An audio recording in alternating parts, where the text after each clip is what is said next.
This is a video on how to create the purchase orders.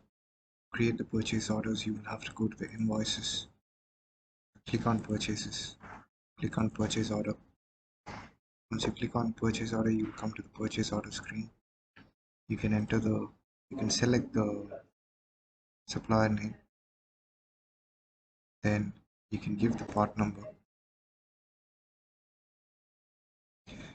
Automatically all this will populate if it's a part already entered in the system. Then you can give the job card number if you're buying it specifically for a job,